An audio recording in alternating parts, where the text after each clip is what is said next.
ಅಮೆರಿಕದ ರಾಜಧಾನಿ Washington ಡಿಸಿಯಲ್ಲಿ ಯಹೂದಿ museum ಮೇಲೆ ನಡೆದ ಗುಂಡಿನ ದಾಳಿಯಲ್ಲಿ ಇಬ್ಬರು ಇಸ್ರೇಲ್ ರಾಯಭಾರಿ ಕಚೇರಿ ಸಿಬ್ಬಂದಿ ಸಾವನ್ನಪ್ಪಿದ್ದಾರೆ.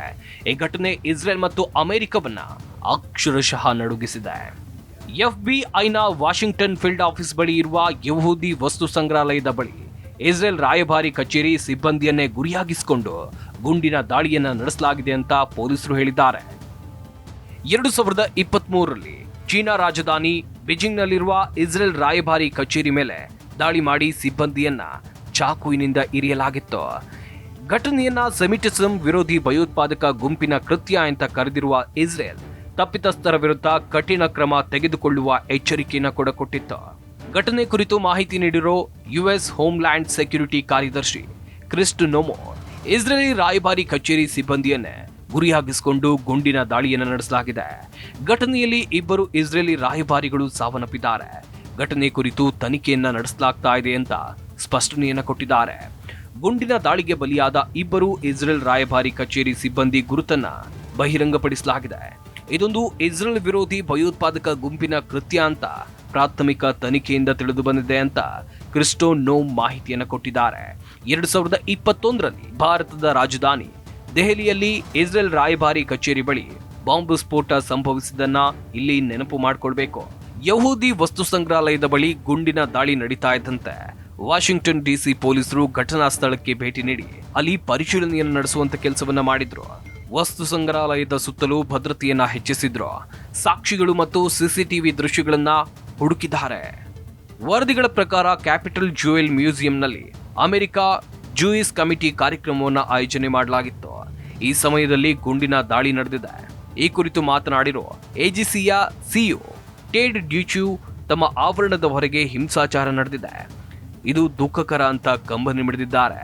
ಯುಎಸ್ ಅಟಾರ್ನಿ ಜನರಲ್ ಪ್ಯಾಮೋ ಬೋಂಡಿ ಮತ್ತು ಯುಎಸ್ ಅಟಾರ್ನಿ ಜಿನಿಯನ್ ಪಿರೋ ಅವರು ಘಟನಾ ಸ್ಥಳಕ್ಕೆ ಭೇಟಿಯನ್ನ ಕೊಟ್ಟಿದ್ದಾರೆ. ಪೊಲೀಸ್ ಅಧಿಕಾರಿಗಳು ತನಿಖೆಯನ್ನು ನಡೆಸುತ್ತಿದ್ದಾರೆ. ಸಾರ್ವಜನಿಕರಿಗೆ ಹೆಚ್ಚಿನ ಮಾಹಿತಿಯನ್ನ ನೀಡಲಾಗುತ್ತೆ ಅಂತೇಳಿ ಬೋಂಡಿ ಸಾಮಾಜಿಕ ಮಾಧ್ಯಮದಲ್ಲಿ ಪೋಸ್ಟ್ ಮಾಡಿದ್ದಾರೆ.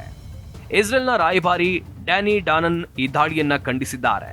ಇದು ಸೆಮಿಟಿಸಂ ವಿರೋಧಿ ಭಯೋತ್ಪಾದಕ ಕೃತ್ಯ ಅಂತ ಅವರು ತಮ್ಮ ಅಧಿಕೃತ ಎಕ್ಸ್ ಖಾತೆಯಲ್ಲಿ ಬರೆದುಕೊಂಡಿದ್ದಾರೆ. ಈ ಘಟನೆಯು ಇಸ್ರೇಲ್ ಮತ್ತು ಅಮೆರಿಕದಲ್ಲಿ ತೀವ್ರ ಆಘಾತವನ್ನ ಉಂಟು ಮಾಡಿದೆ. ತನಿಖೆ ಚುರುಕುಗೊಂಡಿದೆ.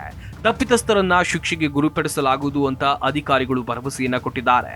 2024ರಲ್ಲಿ ಅಮೆರಿಕದಲ್ಲಿರೋ ಭಾರತದ ರಾಯಭಾರಿ ಕಚೇರಿಯಲ್ಲಿ ಭಾರತದ ರಾಯಭಾರ ಅಧಿಕಾರಿ ನಿಗೂಢವಾಗಿ ಸಾವನ್ನಪ್ಪಿದ್ದನ್ನ ಇಲ್ಲಿ ನೀವು ನೆನಪು ಮಾಡಿಕೊಳ್ಬೇಕು. ಅಮೆರಿಕದಲ್ಲಿ ಇಸ್ರೇಲ್ ರಾಯಭಾರಿಗಳ ಹತ್ಯೆ ಜಾಗತಿಕ ಮಟ್ಟದಲ್ಲಿ ಸುದ್ದಿಯಾಗಿತ್ತು. ಘಟನೆಯನ್ನ ಹಲವು ದೇಶಗಳು ತೀವ್ರವಾಗಿ ಖಂಡಿಸಿತ್ತು. ಈ ಕುರಿತು ಮತ್ತಷ್ಟು ಮಾಹಿತಿಗಳು ಲಭ್ಯವಾಗಬೇಕಿದೆ. ಆಗಂತುಕನ ಗುಂಡಿನ ದಾಳಿಗೆ ಬಲಿಯಾದವರು ಇಸ್ರೇಲ್ ರಾಯಭಾರಿ ಕಚೇರಿಯ ಸಿಬ್ಬಂದಿ. ಇಬ್ರು ನಿಶ್ಚಿತಾರ್ಥ ಮಾಡಿಕೊಳ್ಳೋಕೆ ಸಿದ್ಧವಾಗಿದ್ರು ಅಂತ ತಿಳಿದು ಬಂದಿದೆ. ಈ ಘಟನೆಯಿಂದ ಅಮೆರಿಕ ಮತ್ತು ಇಸ್ರೇಲ್ ನಾಯಕರು ಆಘಾತವನ್ನ ವ್ಯಕ್ತಪಡಿಸಿದ್ದಾರೆ. ತನಿಖೆ ನಡೆಸಿ ತಪ್ಪಿತಸ್ಥರನ್ನ ಶಿಕ್ಷೆಗೆ ಒಳಪಡಿಸಲಾಗುವುದು ಅಂತ ಭರವಸೆಯನ್ನ ಕೊಟ್ಟಿದ್ದಾರೆ. ಈ ಕುರಿತು ಮಾತನಾಡಿರೋ ಇಸ್ರೇಲ್ ರಾಯಭಾರಿ ಎಚಿಎಲ್ ಲೀಟರ್, ಮೃತಪಟ್ಟ ನಮ್ಮ ಸಿಬ್ಬಂದಿ ಯುರೋನ್ ಮತ್ತು ಸಾರಾ ಯುವ ಜೋಡಿಯಾಗಿದ್ದಾರೆ. ಶೀಘ್ರದಲ್ಲೇ ನಿಶ್ಚಿತಾರ್ಥ ಮಾಡಿಕೊಳ್ತಾ ಇದ್ರು. ಪುರುಷ ಸಿಬ್ಬಂದಿ ತಮ್ಮ ಭಾವಿ ಪತ್ನಿಗೆ ಜೆರುಸಲೇಂನಲ್ಲಿ ಪ್ರೇಮ ನಿವೇದನೆ ಮಾಡೋಕೆ ಜೆರುಸಲೇಂನಲ್ಲಿ ಉಂಗುರವನ್ನ ಖರೀದಿ ಮಾಡಿದ್ರು ಅಂತ ಭಾವುಕವಾಗಿ ಹೇಳಿದ್ದಾರೆ. ಇದೇ ವಿಚಾರವಾಗಿ ಮಾತನಾಡಿರೋ ಇಸ್ರೇಲ್ ರಾಯಭಾರಿ ಕಚೇರಿಯ ವಕ್ತಾರ ಟಾಲ್ ನೈಮ್ ಕೊಹೇನ್, ಸ್ಥಳೀಯರು ಮತ್ತು ಫೆಡರಲ್ ಕಾನೂನಿನ ಜಾರಿ ಅಧಿಕಾರಿಗಳ ಮೇಲೆ ನಮಗೆ ಪೂರ್ಣ ನಂಬಿಕೆ ಇದೆ. ದಾಳಿಕೋರರನ್ನ ಬಂಧಿಸಿ ಇಸ್ರೇಲ್ ಪ್ರತಿನಿಧಿಗಳು ಮತ್ತು ಯಹೂದಿ ಸಮುದಾಯಗಳನ್ನ ಅವರು ರಕ್ಷಿಸುತ್ತಾರೆ ಅಂತ ಹೇಳಿದ್ದಾರೆ. ಇನ್ನು ವಾಷಿಂಗ್ಟನ್ ಡಿಸಿ ಯಹೂದಿ ವಸ್ತು ಸಂಗ್ರಹಾಲಯದ ಮೇಲಿನ ದಾಳಿಯನ್ನ ಅಮೆರಿಕ ಅಧ್ಯಕ್ಷ ಡೊನಾಲ್ಡ್ ಟ್ರಂಪ್ ತೀವ್ರವಾಗಿ ಖಂಡಿಸಿದ್ದಾರೆ. ಈ ಹತ್ಯೆಗಳು ಸ್ಪಷ್ಟವಾಗಿ ಯಹೂದಿ ವಿರೋಧಿ ದ್ವೇಷದಿಂದ ಕೂಡಿದೆ. ಇದು ಈಗಲೇ ನಿಲ್ಲಬೇಕು. ದ್ವೇಷ ಮತ್ತು ಉಗ್ರವಾದಕ್ಕೆ ಅಮೆರಿಕದಲ್ಲಿ ಅವಕಾಶ ಇಲ್ಲ. ತಪ್ಪಿತಸ್ಥರನ್ನ ಕಾನೂನು ಮಾರ್ಗದಲ್ಲಿ ಶಿಕ್ಷೆಗೆ ಗುರಿಪಡಿಸೋದು ಖಚಿತ ಅಂತ ಗುಡುಗಿದ್ದಾರೆ. ಇತ್ತ ಇಸ್ರೇಲ್ ಪ್ರತೀಕಾರದ ಮಾತುಗಳನ್ನಾಡಿದೆ. ಇನ್ನು ವಾಷಿಂಗ್ಟನ್ ಡಿಸಿ ಯಹೂದಿ ಮ್ಯೂಸಿಯಂನಲ್ಲಿ ನಡೆದ ಗುಂಡಿನ ದಾಳಿಯನ್ನ ತೀವ್ರವಾಗಿ ಖಂಡಿಸಿರೋ ಇಸ್ರೇಲ್ ತನ್ನಿಬ್ಬರು ಸಿಬ್ಬಂದಿಯ ಹತ್ಯೆಗೆ ಪ್ರತೀಕಾರ ತೀರಿಸಿಕೊಳ್ಳುವುದಾಗಿ ಭರವಸೆಯನ್ನ ಕೊಟ್ಟಿದೆ. ಈ ಕುರಿತು ಮಾತನಾಡಿರೋ ಇಸ್ರೇಲ್ ಅಧ್ಯಕ್ಷ ಐಸಾಕ್ ಹೆಜೋರ್ಗ್, ಈ ದಾಳಿಯನ್ನ ಖಂಡಿಸೋಕೆ ಪದಗಳು ಸಿಗ್ತಾ ಇಲ್ಲ.